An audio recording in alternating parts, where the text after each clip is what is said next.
Sebanyak 6 orang pengamen dan pengatur lalu lintas tidak resmi terjaring razia penyandang masalah kesejahteraan sosial di Kalideres, Jakarta Barat, sementara di Senen, Jakarta Pusat. Polisi meringkus seorang pencopet setelah terpergok mencuri ponsel pintar milik seorang pejalan kaki. Simak selengkapnya dalam Kilas Metropolitan.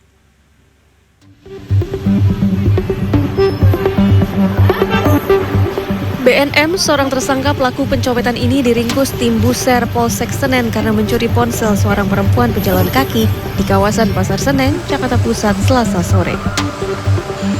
Rabu sore, Kanit Reskrim Polsek Senen menyebut tersangka kerap beraksi di kawasan Pasar Senen, Stasiun Senen, hingga Terminal Senen.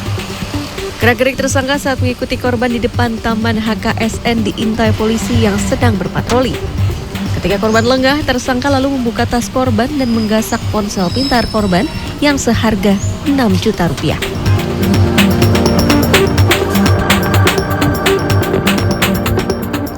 Seorang pria pengatur lalu lintas tidak resmi ini langsung kabur saat melihat kedatangan Satpol PP di pertigaan Jalan Kayu Besar dan Jalan Sumur Bor, Jakarta Barat, Rabu pagi.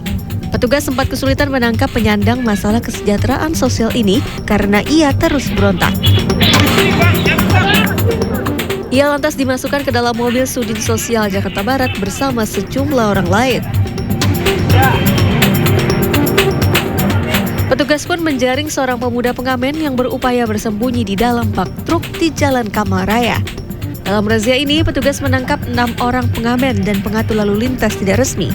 Mereka dituding melanggar aturan ketertiban umum. Para PMKS ini kemudian didata di kantor Kecamatan Kalideres dan dibawa ke panti sosial. Tim Liputan CNN Indonesia. Menuntut kenaikan tarif, ribuan pengemudi ojek online di Surabaya menyisir dan menghentikan paksa sejumlah ojol yang masih beroperasi. Informasinya kami rangkum dengan pria yang meninggal usai mengikuti lomba tarik tambang di Nunukan Timur, Kalimantan Utara dalam Kilas Peristiwa. Ribuan driver ojek online di Surabaya melakukan sweeping dan menghentikan paksa sejumlah ojol yang masih beroperasi di Jalan Ahmad Yani Rabu pagi. Mereka meminta ojol melepas atribut jika ingin beroperasi. Sweeping dilakukan sebagai bentuk solidaritas ojol di Surabaya yang berunjuk rasa menuntut kenaikan tarif merespon wacana kenaikan harga BBM. Driver ojek online yang tergabung dalam aksi frontal level 5 ini juga menuntut penurunan potongan aplikasi menjadi 10% serta mengubah skema tarif minimal. Jupri, warga RT 12 Nunukan tiba-tiba terkapar di tanah saat mengikuti lomba tarik tambang di Nunukan Timur, Kalimantan Utara, Selasa siang. Panitia dibantu warga langsung melarikan pria berusia 50 tahun itu ke puskesmas. Naas, Jupri meninggal dalam perjalanan ke puskesmas terdekat. Jenazahnya kemudian dibawa ke rumah sakit. Jupri diketahui memiliki riwayat penyakit asma dan jantung.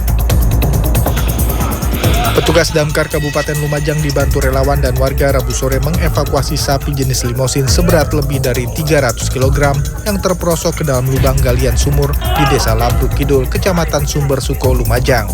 Ukuran sapi yang besar dan lubang galian yang sempit membuat petugas kesulitan untuk mengevakuasi sapi dari sumur sedalam 3 meter ini.